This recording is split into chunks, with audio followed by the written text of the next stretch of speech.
الحمد لله وكفى والصلاة والسلام على عباده الذين اصطفى خصوصا على أفضلهم وخاتم النبيين محمد الأمين وعلى آله وصحبه أجمعين. أما بعد فقد قال الله تبارك وتعالى كما ورد في سورة قاف: اعوذ باللہ من الشیطان الرجیم بسم اللہ الرحمن الرحیم. قاف والقرآن المجید بل عجبوا ان جاءهم منذر منهم فقال الكافرون هذا شيء عجيب أإذا متنا وكنا ترابا ذلك رجع بعيد قد علمنا ما تنقص الأرض منهم وعندنا كتاب حفيظ بل كذبوا بالحق لما جاءهم فهم في أمر مريج. صدق الله العظيم.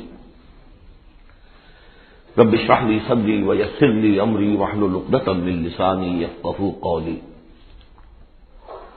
اللهم ربنا ألهمنا رشدنا وأعذنا من شرور أنفسنا. اللهم أرنا الحق حقا وارزقنا اتباعه وأرنا الباطل باطلا وارزقنا اجتنابه. اللهم ربنا آنس وحشتنا في قبورنا وارحمنا بالقرآن العظيم. اللهم اجعله لنا إماما ونورا وهدى ورحمة. اللهم ذكرنا منه ما نسينا وعلمنا منه ما جهلنا وارزقنا تلاوته آناء الليل وأطراف النهار واجعله لنا حجة يا رب العالمين آمين.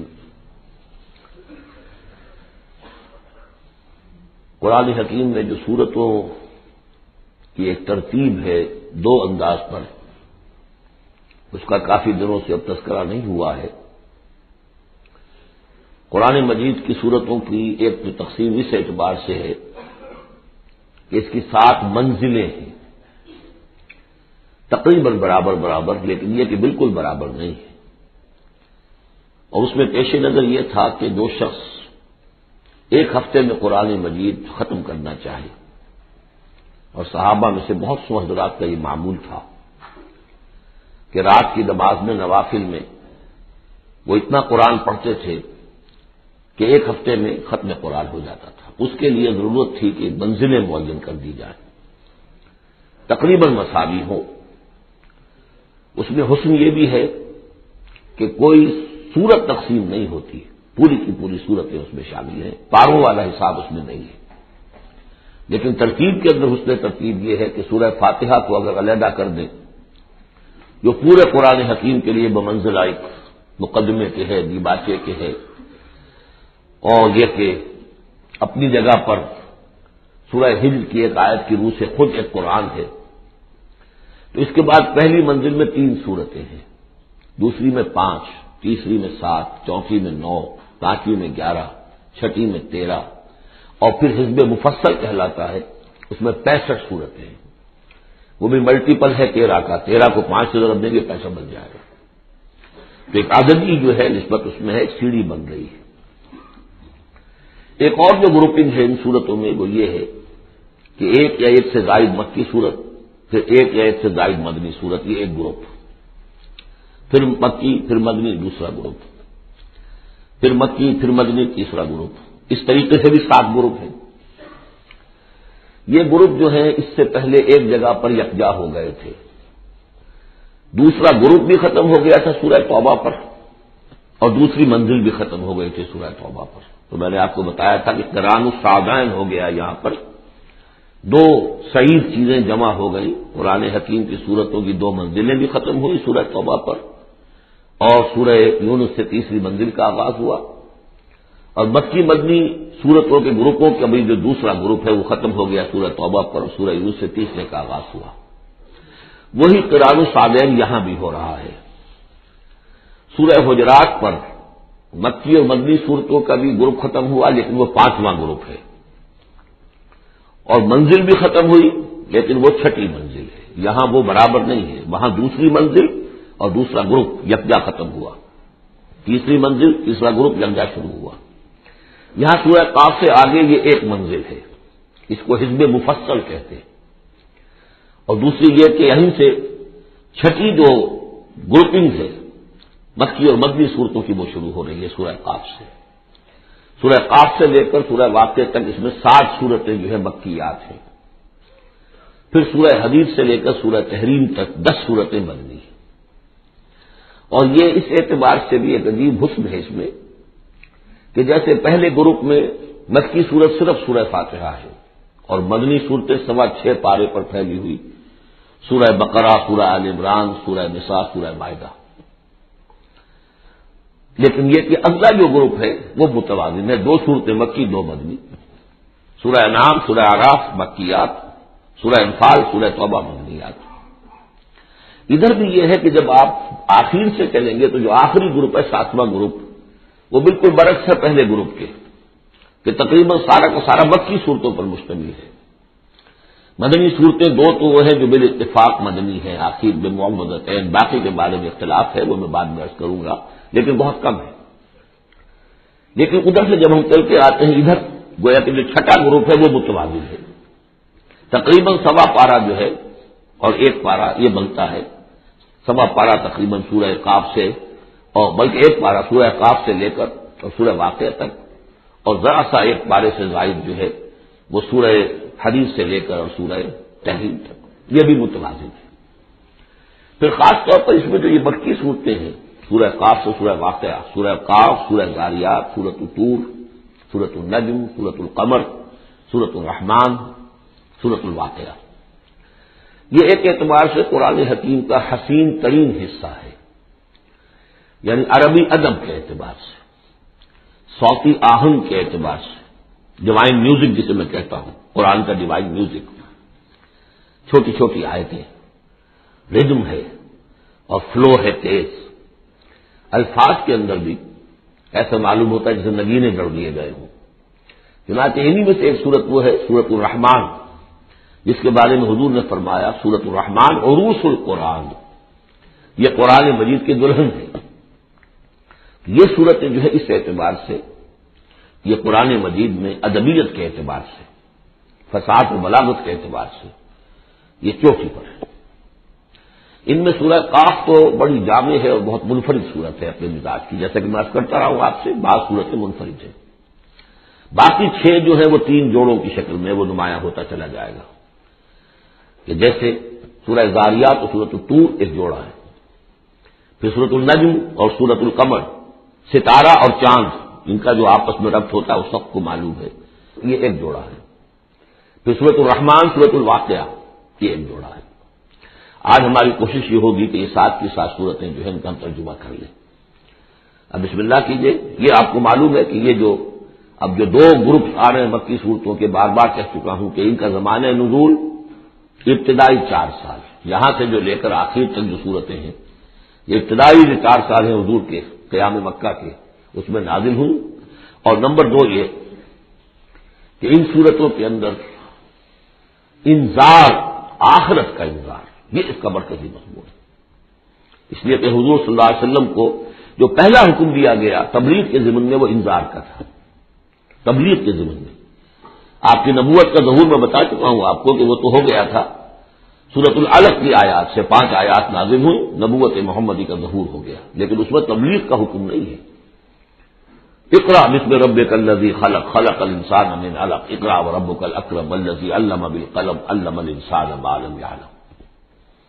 لیکن یہ کہ جب سورۃ المدثر کی آیات نازل ہوئی شروع کی 7، اور ان میں سب سے پہلی کیا ہے، یا ایھا المدثر قم فانذر، اے لحاف میں لپٹ کر لیٹنے والے صلی اللہ علیہ وسلم اب کھڑے ہو جاؤ، کمر کس لو اور خبردار کرو۔ یہ خبردار کرنا کس بات کا ہے کہ تم یہ نہ سمجھو کہ زندگی بس یہی زندگی ہے، کھاؤ پیو عیش کرو بس بات ختم ہو گئی، کوئی پوچھ گچھ نہیں، کوئی محاسبہ نہیں، کوئی دوبارہ جی اٹھنا نہیں۔ تمہیں ایک خالق اور مالک نے پیدا کیا ہے، اس نے اس کائنات کو بنایا ہے، یہ کائنات بھی دائمی نہیں ہے، اسے بھی ایک وقت میں ختم ہونا ہے، اور تمہیں معلوم ہے کہ تمہاری زندگی تو دائمی ہے ہی نہیں، تمہیں ایک وقت میں مرنا ہے۔ لیکن یہ کہ مرنے کے بعد پھر تمام انسانوں کو دوبارہ زندہ کیا جائے گا اور پھر ان کا حساب کتاب ہوگا، جواب دہی ہوگی. You will have to face the grand accountability of the day of judgement. جواب دہی کرنی ہوگی، حساب کتاب ہوگا اعمال کا اور اس کا پھر جزا و سزا کے فیصلے ہوں گے. یہ ہے انذار. اور جیسا کہ ہم دیکھتے آ رہے ہیں ہر جگہ قرآن یہ کہتا ہے جن کے دل آخرت سے غافل ہیں، جن کے دلوں میں ایمان بالآخرت نہیں ہے، وہ لوگ جو ہے لاکھ آپ انہیں سمجھا لیں، لاکھ وہ سمجھ میں آ بھی جائے گی بات، لیکن جانتا ہوں ثواب طاعت و زہد پر طبیعت ادھر نہیں آتی. آخری معاملہ یہی ہوگا کہ ادھر رخ نہیں کریں گے جب تک کہ آخرت کا یقین نہ ہو. اسی وجہ سے بالآخرت ہم یوقنون، آخرت کے لیے صرف اب ایمان بھی کافی نہیں سمجھا گیا، آخرت پر ان کا یقین. اس لیے کہ یہی چیز ہے کہ جو انسان کی شخصیت اور سیرت کے اندر عملی اعتبار سے بھی تبدیلی لاتی ہے. تو ان تمام صورتوں کا مرکزی مضمون وہی ہے. ویسے یہ کہ اور دوسرے مضامین بھی آئیں گے. اب یہ چھوٹی صورتیں ایک ایک رکوع کے اندر بھی آپ کو تمام انباء و رسل مل جائیں گی، وہ مضامین سب آئیں گے جو مکی صورتوں کے مشترک مضامین ہیں. لیکن یہاں جو ڈور ہے وہ ہے انذار آخرت. بسم اللہ الرحمن الرحیم. قاف والقرآن المجید. یہ دوسری صورت ہے جو ایک حرف مقطع سے شروع ہوئی ہے. پہلے صاد والقرآن ذی الذکر، یہ ہم پڑھ چکے 23ویں پارے میں. قاف والقرآن المجید تیسری آئے گی 29ویں پارے میں. نون والقلم وما یسطرون. یہاں بھی قسم ہے قرآن مجید کی، بڑی شان والے قرآن کی. اس سے آگے محذوف مانیے وہی جو سورہ یاسین کے اندر میں نے آپ کو بتایا، یاسین والقرآن الحکیم انک لمن المرسلین. لیکن اس کے بعد اب فوری طور پر جو ہے آخرت کا ذکر. بل عجبوا ان جاءهم منذر منهم فقال الكافرون هذا شيء عجیب. کیا انہیں بہت عجیب محسوس ہوا ہے کہ ان کے پاس ایک آیا ہے انہی میں سے خبردار کرنے والا، منذرن انذار سے. فقال الکافرون هذا شیء عجیب. تو کافروں نے کہا یہ تو بڑی عجیب سی بات ہے. اذا متنا وکنا ترابا، کیا جب ہم مر جائیں گے اور مٹی ہو جائیں گے؟ ذالک رجل بعید، یہ بہت دور کی کوڑی لائے ہیں، یہ دوبارہ رجوع کرنا جو ہے بہت دور کی بات ہے. قد علمنا ما تنقص الارض منهم. بڑا شاہانہ انداز ہے یہاں. ہمیں خوب معلوم ہے کہ زمین ان میں سے کیا چیز کب کرتی ہے. یعنی جب یہ زمین میں دفن ہو جائیں گے تو زمین کیا شے کھا جائے گی، اس کی کیا ان کا وجود کا کون سا حصہ ہے کہ جو زمین ضائع کر دے گی. وعندنا کتاب الحفیظ، اور ہمارے پاس تو ایک کتاب ریکارڈ ہے، وہ حافظ خانہ موجود ہے، سب کے اعمال موجود ہیں، اور ان کی جانیں جو ہے وہ تو ہم یہاں سے لے جاتے ہیں. وہ علیین میں ہے یا سجین میں ہے، وہ تو وہاں ہے. تو یہ تو ایک جسم ہے جو خاک سے آیا تھا. منھا خلقناکم وفیھا نعیدکم ومنھا نخرجکم تارۃ اخری. وہ ٹھیک ہے، لیکن ان کا جو اساس کارنامہ ہے، ان کی جو زندگی ہے، ان کی ارواح، ان کی جانیں وہ ہمارے پاس ہیں، اعمال نامے ہمارے پاس ہیں. بل کذبوا بالحق لما جاءهم، لیکن انہوں نے جھٹلا دیا ہے حق کو جبکہ ان کے پاس آیا. فہم فی امر مریج، اب وہ ایک بڑی الجھن کے اندر مبتلا ہو گئے. یعنی یہ الجھن ایسی ہے کہ عقلی طور پر تو دلائل جو حضور دے رہے ہیں وہ بہت قوی ہیں، بات سمجھ میں آتی ہے. کیسے ممکن ہے؟ اگر تو یا تو انکار کر دیجئے یہ سب جو ہے الٹ ٹپ چل رہا ہے، کوئی نہ نظام ہے یہاں کا، نہ کوئی پیدا کرنے والا ہے، نہ اس کے اندر کوئی معقولیت ہے، رام کی لیلا ہے، تو بات اور ہے. لیکن اگر اللہ نے پیدا کیا ہے اور اللہ ایک حکیم ہستی ہے تو اس نے انسان کو پیدا کیا، اس میں اخلاق کی حص رکھی، تو اس کے کوئی نتائج نکلنے چاہیے. تو دلیل تو قوی ہے، لیکن یہ کہ ان کی طبیعت ہے وہی جو شعر میں نے ابھی پہلے آپ کو سنایا کہ جانتا ہوں ثواب طاعت و زہد پر طبیعت ادھر نہیں آتی. اتنے خوگر ہو چکے ہیں فسق اور فجور کے، اور اپنی عادات کے اتنے ایک قید خانے میں مقید ہو چکے ہیں. ایک نظم ہم نے پڑھی تھی ایسے کے زمانے میں، the cage. I built these bars when I was young. انسان جب جوان ہوتا ہے اس کے قوا مضبوط ہوتے ہیں، اس وقت وہ کچھ عادتیں اپنی ایسی پختہ کر لیتا ہے کہ بڑھاپے میں جا کر وہ اپنی ان عادتوں کے پنجرے میں بند ہو جاتا ہے. اب رات وہ چاہتا ہے کہ ان عادتوں کو ختم نہیں کر سکتا. جیسے کہ وہ پرندہ جو ہے وہ اپنی سلاخوں کو توڑ کر پنجرے سے باہر نہیں آ سکتا. تو میں جب جوان تھا تو میں نے اپنے گرد یہ پنجرا بن لیا تھا کچھ بری عادات کا. اب وہ عادتیں جو ہے انہوں نے مجھے اپنے اندر قید کیا ہوا ہے. تو یہ لوگ ان میں قید ہو چکے ہیں. افلم ينظروا الى السماء فوقهم، تو کیا انہوں نے دیکھا نہیں آسمان کی طرف جو ان کے اوپر ہے، کیف بنیناھا، ہم نے اسے کیسے بنایا ہے، وزیناھا، کتنا اسے مزین کر دیا ہے، وما لھا من فروج، اور اس میں کوئی رکھنے نہیں ہے۔ اس آیت کا مطلب تو آج آپ کو ایسٹرونومی والے بتائیں گے کتنا محکم نظام ہے، کسی رکھنے کا کیا سوال۔ والارض مددناھا، اور زمین اس کو ہم نے پھیلا دیا، والقینا فیھا رواسیا، اور ہم نے اس میں لنگر ڈال دیے۔ اب یہ جیولوجی والے بتائیں گے، علم طبقات الارض، کہ پہاڑوں کا کیا اثر ہے، کیا اسٹیبلائزنگ افیکٹ ہے زمین کی روٹیشن میں۔ وما لها من فروج والارض مددناھا والقینا فیھا رواسیا وانبتنا فیھا من کل زوج بہیج، ہم نے اس میں ہر طرح کی بڑی ہی رونق والی چیزیں جو ہیں جوڑے جوڑوں کی شکل میں پیدا کر دی۔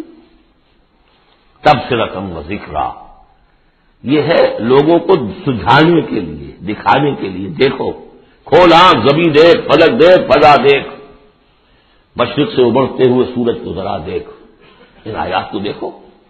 افلا ينظرون الى الابل كيف خلقت والى السماء كيف رفعت والى الجبال كيف نصبت والى الارض كيف سطحت۔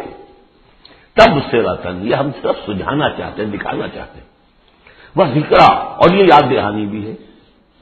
نشانی کو دیکھ کر کوئی یاد آ جاتا ہے جس کی وہ نشانی ہوتی ہے، ان نشانیوں کو دیکھ کر تمہیں اللہ یاد آنا چاہیے، خالق ان کا بنانے والا، ان کا مصور، هو اللہ الخالق البارئ المصور لہ الاسماء الحسنی۔ تو یہ در حقیقت اس کی یاد دلانے کے لیے یہ نشانیاں ہیں۔ لکل عبد منیب، لیکن یہ اسی بندے کے لیے ہے جو منیب ہو، خود کچھ رجوع رکھے ہوئے ہو، وہی جو تمہیں کہتا رہا ہوں کہ فطرت مس نہ ہوئی ہو، روح مری نہ ہو، تب تو یہ تمام چیزیں جو ہے مفید ہوں گی، آنکھیں بھی کھل جائیں گی اور تذکرہ یاد بھی آ جائے گا۔ اگر فطرت مر چکی ہو، مست ہو چکی ہو، پھر ظاہر بات ہے کہ کسی سے کوئی فائدہ نہیں ہوگا۔ وَنَزَّلْنَا مِنَ السَّمَاءِ مَاءً مُبَارَكًا، اور ہم نے آسمان سے اتارا مبارک پانی، مبارک کی وضاحت میں کر چکا ہوں۔ برکت اسے کہتے ہیں کسی شے کے اندر جو پوٹینشیل خیر ہے اسے نکال کر بہا گیا ہے۔ تو یہ پانی بارش کی، باران رحمت جو ہے یہ ماء مبارک کا ہے، زمین کی روئیدگی کو نکال کر باہر رکھا ہے۔ فَأَنبَتْنَا بِهِ جَنَّاتٍ وَحَبَّ الْحَصِيدِ، تو ہم نے اگا دیا اسی کے ذریعے سے باغات بھی اور کھیتیاں بھی جو کٹ جاتی ہیں۔ اب دیکھیے بہت خوبصورت ہے یہاں پہ جو ترتیب، جنات اسے کہتے ہیں باغات، درخت لگا رہتا ہے، پھل اتار لیتے ہیں صرف، اور کھیتی وہ ہوتی ہے گندم کی کھیتی، وہ پوری فصل کٹ جاتی ہے، وہاں کوئی اب درخت باقی نہیں رہتا۔ یہ نہیں ہے کہ صرف سٹے توڑ لیجئے باقی کھڑی رہنے دیجئے، نہیں، حصید، تو وہ در حقیقت حب الحصید، اناج کی جو کھیتیاں ہوتی ہیں وہ تو کٹ جاتی ہیں۔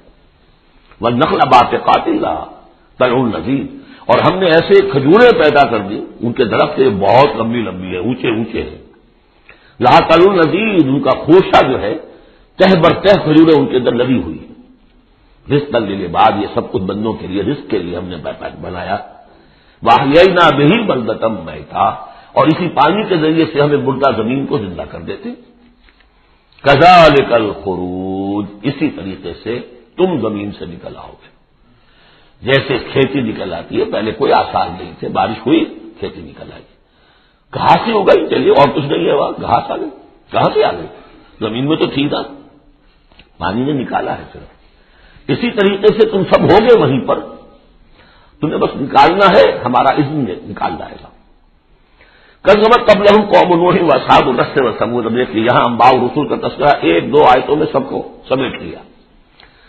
جھٹلایا ان سے پہلے نوح کی قوم نے، اصحاب الرس نے کنویں والوں نے، وثمود اور ثمود کی قوم نے، وعاد اور قوم عاد نے، وفرعون اور فرعون نے، واخوان لوط اور لوط کے بھائیوں نے، اصحاب الایکۃ اور بن والے یعنی مدین والے جن کی طرف حضرت شعیب بھیجے گئے، وقوم تبع، تبع ہم پڑھ چکے ہیں کل، یہ یمن کے بادشاہوں کا لقب تھا۔ فَكُلٌّ كَذَّبَ الرُّسُلَ فَحَقَّ وَعِيدِ، سب نے رسولوں کو جھٹلایا تو مستحق ہو گئے میری وعید کے، میری جو دھمکی تھی اس کے مستحق ہو گئے، ان پر عذاب آئے۔ أَفَعَيِينَا بِالْخَلْقِ الْأَوَّلِ، تو کیا ہم ایک مرتبہ پیدا کر کے عاجز آ گئے ہیں؟ لم یعیا بخلقہن، یہ ہم کل پڑھ چکے ہیں۔ تو اس کی معنی کیا ہے؟ گویا کہ ہماری ساری، جس کو میں اب انگریزی میں نے کہا تھا کہ جو کریٹو پوٹینشیل ہمارا تھا، کریٹو انرجی ہماری ایگزاسٹ ہو چکی ہے تمہارے خیال میں۔ افعینا بالخلق الاول، کیا ہم بالکل عاجز آ گئے ہیں؟ بل ہم فی لبس من خلق جدید، ہماری خلاقی کی قدرت میں تو کوئی کمی نہیں ہوئی. ہاں یہ لوگ جو ہیں ان کے ذہن کی تنگی ہے کہ جس کی وجہ سے یہ دھوکے میں ہو رہے ہیں کہ دوبارہ کیسے بنا لیا جائے گا. وَلَقَدْ خَلَقْنَا الْإِنسَانَ وَنَعْلَمُ مَا تُوَسْوِسُ بِهِ نَفْسُهُ. ہم نے تو انسان کو پیدا کیا ہے, ہم جانتے ہیں جو پٹی پڑھاتا ہے اسے اس کا نفس اندر بھی تو ہے نا قوت شر, وہ نفس ہے. ان النفس لامارۃ بالسوء 13ویں پارے میں ہم نے شروع کی آیت پڑھی ہے.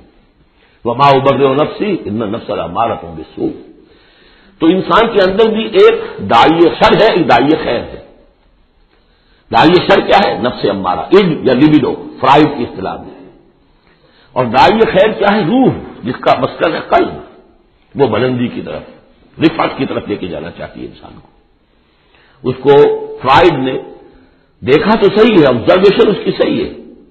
سپر ایگو, ایگو کے اوپر ایک سپر ایگو ہے, اگرچہ اس کی جو اس نے ایکسپلینیشن کی ہے, توضیح جو کی ہے وہ غلط ہے. ظاہر بات ہے کہ اب یہ تمام مغربی سائنسدان اور فلاسفر اصل میں ان کی ایک آنکھ بند ہے. عالم امر سے وہ واقف ہی نہیں, روح کا ان کے یہاں تصور ہی نہیں, فرشتے کا کوئی تصور نہیں. ان کی ساری جتنی بھی انویسٹیگیشنز ہے, جتنی بھی تحقیق ہے, تفتیش ہے, آبزرویشن ہے, بھاگ دوڑ ہے, وہ سب عالم خلق سے متعلق ہے. تو عالم خلق کے بارے میں تو واقعہ ہی انہوں نے علم کا اتنا بڑا انبار جمع کر دیا ہے کہ اس کا تصور بھی ممکن نہیں ہے ایک انسان کے لیے. لیکن یہ کہ بس وہ ایک آنکھ جو ہے عالم امر والی وہ بند ہے. تو ہم خوب جانتے ہیں کہ اس کا نفس اسے کیا پٹیاں پڑھاتا ہے, کیا وسوسہ اندازی کرتا ہے. وَنَحْنُ أَقْرَبُ إِلَيْهِ مِنْ حَبْلِ الْوَرِيدِ, اور ہم تو اس سے اس کی رگ جان سے بھی زیادہ قریب ہیں. یہ قرب ہے ذات باری تعالی کا. لیکن یہ کہ اتصال بے تکیف بے قیاس ہست رب الناس را با جان ناس, یہ نہیں جانتے کہ کیسے ہے, یہ کو بھی ہم نہیں جان سکتے. اللہ کا ہاتھ ہے کیسا ہے ہم نہیں جانتے, اللہ کا چہرہ ہے کیسا ہے ہم نہیں جانتے. اللہ نزول فرماتا ہے پہلے آسمان تک, ہر رات کے آخری حصے میں کیسے چلتا ہے ہم نہیں جانتے. اللہ ہمارے ساتھ ہے, وَهُوَ مَعَكُمْ أَيْنَمَا كُنتُمْ, ہر وقت ہمارے ساتھ ہے. کیسے ہے یہ ہم نہیں جانتے, بس جو بتایا وہ ہے, اس پر یقین. اور کیسے کے چکر میں پھنسیں گے تو 100 طرح کی فتنوں کے اندر مبتلا ہو جائے گا. پہلے آدمی سمجھ لے یہ وراء الورا ہے, یہ ہمارے لیے ہماری سمجھ سے باہر تک ہے, یہ عالم امر کی شے ہے. تمہارے پاس معلومات کا جو ذریعہ ہم نے دیا ہے وہ عالم خلق کی چیزوں کے لیے. ان السمع والبصر والفؤاد, 3 چیزیں کافی ہیں. تحقیق کرو, تفتیش کرو, آبزرو کرو, سنو, انفر کرو, نتیجہ نکالو, کمپیوٹر کے ذریعے سے پروسیس کرو, یہ چلتے جاؤ. لیکن عالم امر کی بات جو وحی سے بتا دی گئی بس وہ, اس کی زیادہ مین میخ, زیادہ باریکیوں میں جاؤ گے فتنے میں مبتلا ہو جاؤ گے. تو ہے وہ ہماری رگے جہاں سے بھی قریب. اس یتلقى المتلقیان عن الیمین وعن الشمال قعید, جبکہ لیتے جاتے ہیں دو لینے والے داہنی طرف اور بائیں طرف موجود ہیں. یعنی اللہ خود بھی موجود ہے, ہمارے ساتھ ہے, لیکن اس نے 2 فرشتے ہر انسان کے ساتھ لگا رکھے ہیں جو اس کے ہر قول کو اور ہر فعل کو ریکارڈ کر رہے ہیں. کرامن کاتبین, جو دائیں اور بائیں موجود ہیں. ما یلفظ من قول الا لدیہ رقیب عتید, جو بھی اس کے زبان سے قول نکلتا ہے اس کو لے کر ریکارڈ کرنے والے موجود ہیں, نگران جو دیکھ رہے ہیں کیا کہہ رہا ہے یہ, اور وہ مستعد ہیں جو اس کو لے رہے ہیں, ریکارڈ کر رہے ہیں. اور وہ ریکارڈنگ ظاہر بات ہے کوئی قلم سیاہی پینسل والی تو نہیں ہے, ریکارڈنگ تو ہماری یہاں پہ ایک اور ہو رہی ہے. آج سے 20 سال پہلے اس ریکارڈنگ کا تصور نہیں ہو سکتا تھا, یہ بھی کوئی ریکارڈنگ ہوتی ہے, اور کتنی ایگزیکٹ ریکارڈنگ ہے. اچھے سے اچھا بھی اسٹینوگرافر ہو تو کہیں نہ کہیں اس کی ڈکٹیشن دینے میں کہیں کوئی غلطی ہو جائے گی, اس میں تو کوئی غلطی نہیں. اس سے بھی اعلیٰ کیا ریکارڈنگ ہو رہی ہے جو فرشتے کر رہے ہیں, جو ہمارے تصور سے باہر ہے. وجاءت سکرۃ الموت بالحق, اور بالآخر وہ موت کی بے ہوشی کا وقت آن پہنچتا ہے حق کے ساتھ. قطعی ہے وہ تو آنی ہے, اس لیے کہ اللہ کے منکر تو پیدا ہوئے ہیں, موت کا منکر تو آج تک کوئی پیدا نہیں ہوا. موت کا تو سب کو اقرار ہے.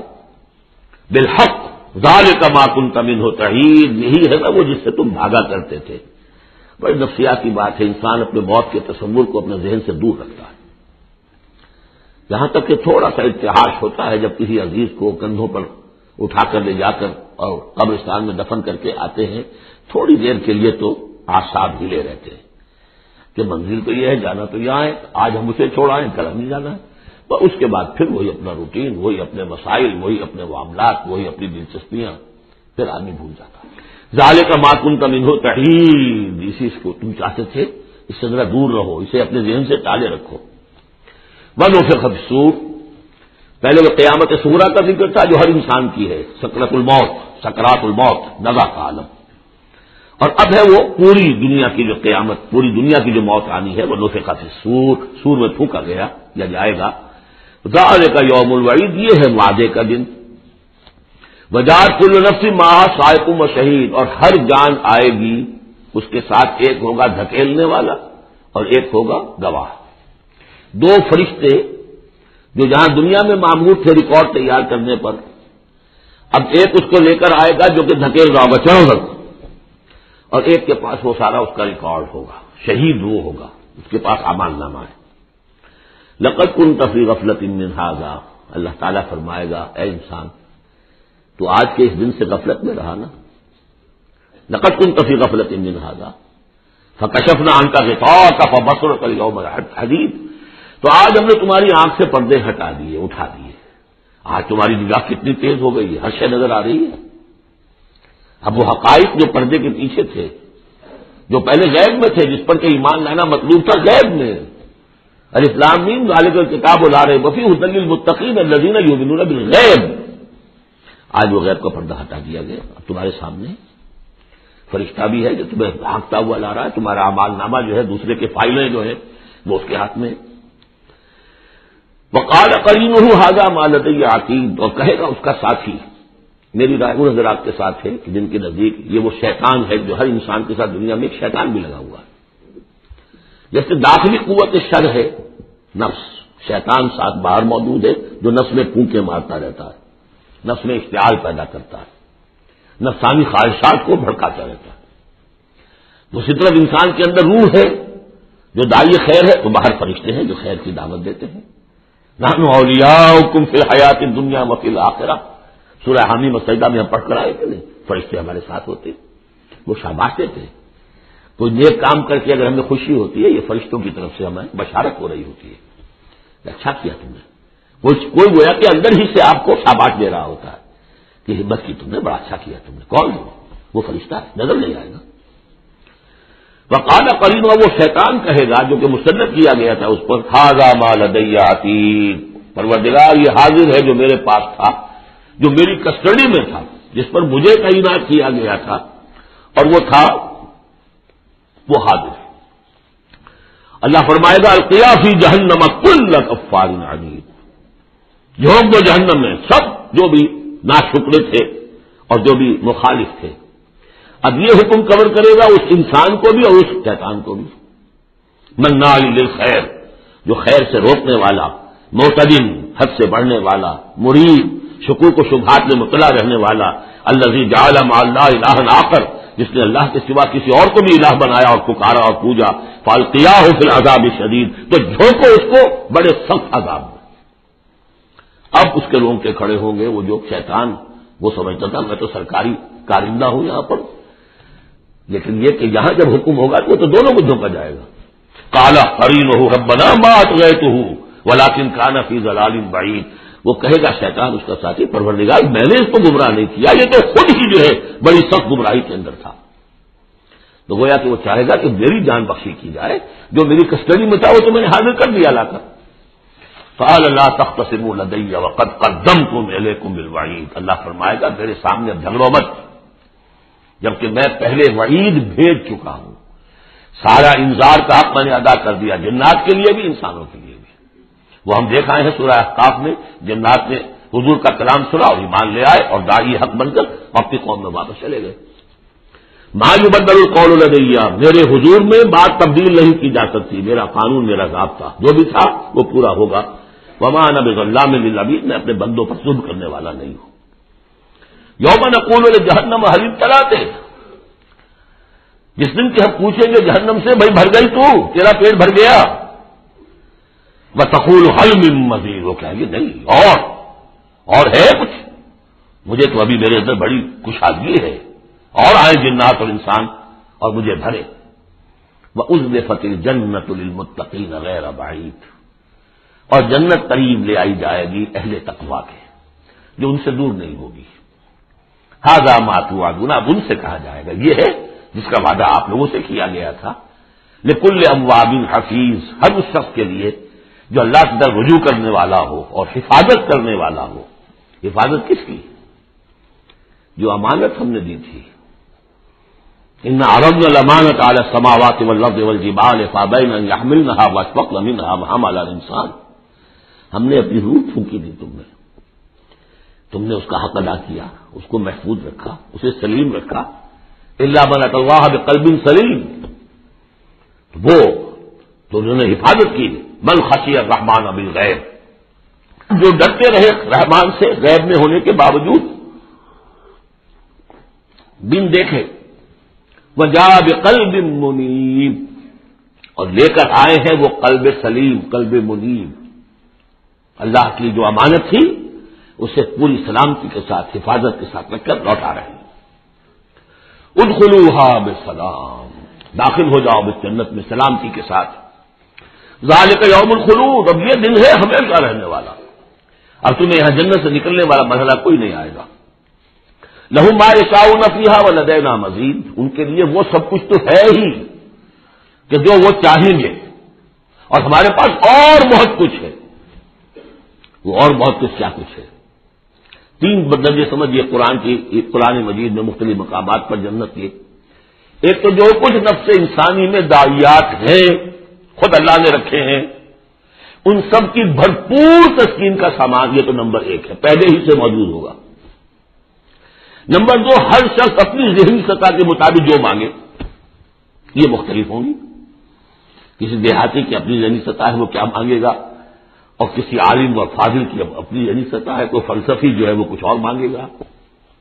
کچھ لوگ ہوں گے کہ جو کچھ نہیں چاہیں گے سوائے اللہ کی ذات کے، جیسے کہ رابعہ بصریہ کا قول آتا ہے. ایک یوں سمجھیے کہ جس جذب کے عالم میں ایک روز نکلی ہے گھر سے، ایک ہاتھ میں ایک لوٹے میں پانی تھا اور ایک ہاتھ میں ایک قندیل مشل. کہ رابعہ کہاں چلی؟ کہ میں اس مشل سے تو جنت کو جلانا چاہتی ہوں، اور یہ لوٹے میں پانی ہے، اس سے میں دوزخ کو بجھانا چاہتی ہوں، تاکہ لوگ دوزخ کے ڈر اور جنت کے لالچ میں اللہ کو نہ چاہیں، اللہ کو اللہ کے لیے چاہیں. ایسے بھی ہوتے تو آیا نا، یریدون وجہہ، انہیں اللہ کی رضا کے سوا، اس کے چہرے کے سوا کچھ نہیں چاہیے. یریدون وجہہ، تو وہ لوگ بھی ہوں گے. پھر وہ تیسری چیز ہے جو اللہ نے فرمایا کہ پھر ہم وہ کچھ بھی دیں گے ما لا عین رأت، کی حدیث کے الفاظ ہیں لیکن قرآن میں سورہ سجدہ میں آ چکا ہے. فلا تعلم، کوئی شخص نہیں جانتا، فلا تعلم نفس ما اخفی لهم من قرۃ اعین، آنکھوں کی جو ٹھنڈک کا سامان ہم نے فراہم کیا ہوا ہے. لهم ما یشاؤون فیہا ولدینا مزید وکم اہلکنا قبلهم من قرن هم اشد منهم بطشا فنقبوا فی البلاد. کتنی ہی قوموں کو ہم نے اس سے پہلے ہلاک کیا ہے جو ان سے کہیں بڑھ کر تھیں اپنی قوت میں، پکڑ میں، اور وہ گھس گئے تھے ملکوں میں، ایک کے بعد دوسرا فتح، دوسرے کے بعد تیسرا فتح، نقب لگاتے چلے گئے ایک ملک کے بعد دوسرے میں. حل من محیص، لیکن جب ان پر اللہ کی پکڑ آئی، وہی کہ جو ملک پر ملک فتح کرتے جا رہے تھے، علاقے پر علاقے زیر نگی کرتے جا رہے تھے، پھر ان کو بھاگنے کی کوئی جگہ نہیں ملی. ان فی ذلک لذکری لمن کان لہ قلب، یہ بہت اہم مقام ہے قرآن کا. اس میں یاد دہانی ہے کس کے لیے؟ 2 طرح کے لوگوں کے لیے. لمن کان لہ قلب، جس کا دل ہے، دل تو سب کا ہے، لیکن دل سے یہاں مراد کیا ہے؟ دل زندہ، جس میں روح زندہ ہے، سلیم ہے، قلب سلیم ہے. مجھے یہ ڈر ہے دل زندہ تو نہ مر جائے، کہ زندگانی تو عبادت ہے تیرے جینے سے. تو جن کا تو قلب بیدار ہے ان کی صورت تو وہ ہو جائے گی. ابھی ہم نے عشاء میں بھی وہ آیت سنی ہے سورہ نور کی، کہ جیسے کہ پیٹرول جو ہے وہ آگے بڑھ کر لپک لیتا ہے، دور ہے ابھی دیا سلائی اور اس نے گویا کہ آگے آ کے وہ تو بھڑکنے کو بیتاب ہے. نغمے بیتاب ہے تاروں سے نکلنے کے لیے. ایک ذرا چھیڑ تو دے، زخمہ و مضراب حراس، زخمہ و مضراب حیات. تو یہ ہے وہ لوگ جن کا دل زندہ ہے. اس کے بارے میں حافظ ابن قیم کی ایک بڑی خوبصورت عبارت ہے کہ بہت سے لوگ وہ ہیں جب قرآن کو پڑھتے ہیں تو ایسے محسوس کرتے ہیں کہ قرآن مصحف میں نہیں لکھا ہوا، ان کے اپنے دل پر، لوح قلب پر نقش ہے، وہاں سے پڑھ رہے ہیں. اتنی کہ ہم آہنگی ہے. اس طرح کی سمپیتھیٹک وائبریشن ہوتی ہے قرآن کو پڑھتے ہوئے کچھ لوگوں کی، جن کی وہ اندر فطرت جو ہے وہ صحیح ہے، سالم ہے، پرورٹڈ نہیں ہے، مریض نہیں ہے، مردہ نہیں ہے، صاف و چوبند ہے، بیدار ہے، تو وہ تو گویا کہ قرآن کو دقت سے پڑھ رہے ہوتے، اتنی ہم آہنگی۔ تو جن کا تو یہ دل زندہ ہے ان کو تو کسی زیادہ اور تشویش کی اور تگ و دو کی ضرورت ہی نہیں، جیسے ابوبکر صدیق کو ایک لمحہ بھی نہیں لگا۔ ہاں کچھ لوگوں کے اندر ذرا کچھ پالوشنز ہوتی ہیں، کچھ پردے پڑے ہوئے ہیں، وقت لگ جاتا ہے، تو ان کے لیے ہے او کا لفظ آیا یہاں پر، لمن کان لہ قلب او القى السمع وهو شہید، یا یہ کہ پھر ذرا کان لگا کر سنے اور اپنے آپ کو حاضر کرے، متوجہ کرے، تو یقیناً پھر اس کے حوالے سے اس کو اس قرآن کے ذریعے سے ہدایت مل جائے گی۔ ایک تو ایسے محسوس کریں گے جیسے دیکھنا تقریر کے لذت کے جو اس نے کہا، میں نے یہ جانا کہ گویا یہی میرے دل میں تھا۔ دوسروں کو ذرا محنت کرنی پڑے گی۔ ہمارا جو منتخب نصاب ہے مطالعہ قرآن حکیم کا، اس میں جو ایمان کی بحث میں دو مقامات اسی کی گویا کہ دو طریقے جو ہیں مختلف، اسی کی نمائندگی کے لیے۔ ایک طریقہ وہ ہے ان فی خلق السماوات والارض واختلاف اللیل والنہار لآیات لأولی الالباب الذین یذکرون اللہ قیاما وقعودا وعلی جنوبہم ویتفکرون فی خلق السماوات والارض، آبزرویشن بھی ہے، غور و فکر بھی ہے، تدبر بھی ہے، اور یہ ذکر کے ساتھ تدبر، ذکر کے ساتھ فکر، یہ دونوں مل کر بات بنتی ہے۔ خالی ذکر سے بات نہیں بنے گی، خالی فکر سے بات نہیں بنے گی، اور بدقسمتی اس امت کی یہی ہو چکی ہے، اب تو یہ دو حلقے علیحدہ ہو گئے۔ مفکرین ہیں تو وہ ذکر کی لذت سے ناآشنا ہے، کتابیں لکھ رہے ہیں، بڑی بڑی تفسیریں، آج کل تو کیا کہہ رہا ہے، کیسی کیسی تفسیریں آ رہی ہیں، ذکر سے ناآشنا۔ دوسری طرف ذاکرین ہیں وہ فکر سے ناآشنا، ان کو غور و فکر، سوچ بچار، دنیا کا مطالعہ، اس سے تعلق نہیں۔ تو گویا کہ گاڑی کے پہیے جدا ہو گئے، گاڑی کیسے چلے؟ یہ دونوں ہیں، ان دونوں کے اندر فقر قرآن امتزاج ذکر و فکر، علامہ اقبال کہتا ہے جزب قرآن زیغمی روباہی است، فقر قرآن اصل شاہنشاہی است۔ قرآن کے سوا اگر کوئی شعر بھی بن گیا تو کیا ہے، وہ لومڑی کی طرح ہوگا، کچھ نہیں ہوگا۔ اور فقر قرآن اصل شاہنشاہی است، جس کو فقر قرآنی مل گیا، شہنشاہ تو وہ ہے۔ لیکن فقر قرآن کیا ہے؟ فقر قرآن ارتباط یا امتزاج ذکر و فکر، دو چیزیں جب ذکر و فکر مل جاتی ہیں۔ فکر را کامل نہ دیدم جز بذکر، فکر کبھی کامل نہیں ہوگا جب تک کہ ذکر ساتھ ہو۔ یہ ایک طریقہ تو یہ ہے جو سورہ آل عمران والے اس آخری حصے میں آیا۔ ایک طریقہ وہ ہے قلب کو صاف کر لیجئے، اس کی کدورتیں دور کر لیجئے، اس کے آئینے میں قرآن خود بخود منعکس ہو جائے گا اور اس کو جگمگا دے گا۔ یہ ہے جو آیات نور کے اندر ہے، نور علی نور، نور فطرت اور نور وحی مل کر نور ایمان کی تکمیل کرتے ہیں۔ ان فی ذلک لذکری لمن کان لہ قلب او القی السمع وهو شہید۔ عام طور پر لوگوں نے اس او کو واو بنا دیا ہے، اس لیے کہ اس گہرائی میں جا کر ان دو چیزوں کا علیحدہ، یہ دو اپروچز مختلف ہیں، اس کو سمجھا نہیں تو اس کو کہا کہ او جو ہے یہاں واو کے معنی میں اور نہیں، او ہے یہ۔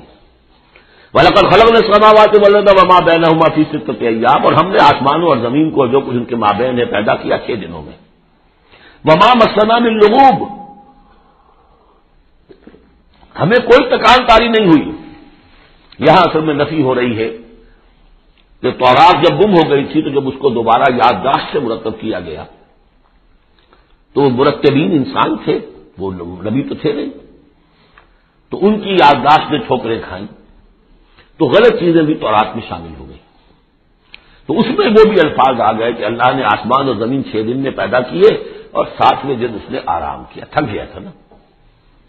یہی ویکینڈ کا تصور ہے جو چلا آ رہا ہے یہودیوں میں بھی اور عیسائیوں میں بھی، اس لیے کہ تورات میں 7واں دن آرام، اللہ نے آرام کیا تو بھی آرام کرو۔ ہمارے ہاں کوئی تصور اسلام میں ویکینڈ کا نہیں، اور اس کی نفی کر رہا ہے اللہ، وَمَا مَسَّنَا مِن لُغُوبٍ، ہمیں کوئی تکان تاری تو نہیں ہوئی کہ ہمیں کسی آرام کی ضرورت ہوتی۔ فاصبر علی ما یقولون، تو اے نبی آپ صبر کیجیے اس پر جو یہ کہہ رہے ہیں۔ وَسَبِّحْ بِحَمْدِ رَبِّكَ قَبْلَ طُلُوعِ الشَّمْسِ وَقَبْلَ الْغُرُوبِ، اور اپنے رب کی تسبیح و تحمید کیجیے سورج کے طلوع ہونے سے قبل اور سورج کے غروب ہونے سے قبل۔ اب یہ ابتدائی 4 سال ہے جن میں ابھی نمازوں کا وہ نظام الاوقات نہیں بنا تھا، وہ تو 11ویں سال میں جا کے بنا ہے۔ سورہ بنی اسرائیل میں جب نازل ہوئی ہے اور جب معراج ہوا ہے آپ کا، معراج میں یہ 5 وقتوں کا نماز کا نظام دیا گیا، اس وقت تک تو یہی ہے صبح و شام اللہ کو کچھ یاد ہو، یا اس سے پہلے جو ہے وہ رات بھر کھڑے اور 2 تہائی یا تہائی، کم سے کم 1 تہائی، سب وہ اور علیحدہ نظام تھا۔ تو قبل طلوع الشمس والی نماز ہی اب ہماری فجر کی نماز بن گئی ہے، اور قبل الغروب والی نماز ہماری عصر کی نماز بن گئی ہے۔ یہی بات ہم سورۃ طٰہٰ میں پڑھ چکے ہیں، قبل طلوع الشمس و قبل غروبہا ومن اللیل فسبح، اور رات کے حصوں میں بھی اس کی تسبیح بیان کرو، 12 سجود اور نمازوں کے بعد، سجدوں کے بعد پھر بیٹھ کر بھی کچھ تھوڑی سی تسبیح کیا کرو، جیسے نمازوں کے بعد تسبیح فاطمہ ہے 33 مرتبہ سبحان اللہ، 33 مرتبہ الحمدللہ، 33 سے 34 مرتبہ اللہ اکبر۔ وَالسَّمْعِ يَوْمَ يُنَادِ الْمُنَادِ مِن مَّكَانٍ قَرِيبٍ، اور کان لگا کر سنتے رہو، اس دن کے منتظر رہو جبکہ پکارنے والا پکارے گا بہت قریب کی جگہ سے، یعنی جب سور پھونکا جائے گا تو ہر ایک کو یہ محسوس ہوگا جیسے براہ راست میرے کان کے اندر ہی آ رہا ہے، بہت قریب سے اور بہت زوردار آواز ہوگی، وہی تو پھر موت کا ذریعہ بنے گی، اور اسی سور کو پھونک کر پھر بس بعد موت ہوگا۔ یہاں دوسرے کا ذکر ہے، یوم یسمعون الصیحۃ بالحق، جس دن کے وہ سنیں گے چنگھاڑ حق کے ساتھ، ذالک یوم الخروج، یہ ہے اب نکلنے کا دن۔ انا نحن نحیی و نمیت، ہم ہی زندہ رکھتے ہیں، ہم ہی موت وارد کرتے ہیں، وإلینا المصیر، جہاں اللہ تعالیٰ اپنی زیادہ جلالت شان کا اظہار کرنا چاہتا ہے وہ جمع کا صیغہ ہوتا ہے، انا نحن نحیی و نمیت وإلینا المصیر۔ یوم تشقق الارض عنہم سراعا، جس وقت زمین پھٹے گی اور یہ اس میں تیزی سے نکلیں گے اس میں سے باہر، ذالک حشر علینا یسیر، یہ جمع کر دینا ہمارے لیے بہت آسان ہے، کوئی مشکل نہیں۔ نحن اعلم بما یقولون، اے نبی ہم خوب جانتے ہیں جو کچھ یہ کہہ رہے ہیں، یہ کہہ رہے ہیں یہ مجنون ہے، یہ کہہ رہے ہیں کہ یہ شاعر ہیں ساحر ہیں، شروع کی جو باتیں تھیں۔ وما انت علیہم بجبار، ہم نے آپ کو ان پر کوئی زور دے کر نہیں بھیجا ہے کہ زبردستی آپ انہیں حق کی طرف لے آئے۔ فذکر بالقرآن من یخاف وعید، پس تذکیر کیجیے قرآن کے ذریعے سے ہر اس شخص کو ذرا سا بھی جس کے اندر کوئی تھوڑی سی روح زندہ ہوگی اور احساس ہوگا، اخلاقی حس جو ہے مردہ نہ ہو چکی ہوگی، وہ ضرور سنے گا اور وہ آپ کی اس تذکیر سے فائدہ اٹھائے گا۔ اب یہاں نوٹ کر لیجیے، تذکیر بھی قرآن کے ذریعے سے، تبشیر قرآن کے ذریعے، انذار قرآن کے ذریعے، تبلیغ قرآن کی، تزکیہ نفس قرآن کے ذریعے، اور کس طرح امت نے اس قرآن سے اپنے آپ کو دور کیا ہے۔ بارک اللہ لی و لکم فی القرآن العظیم و نفعنی و ایاکم بالآیات والذکر الحکیم۔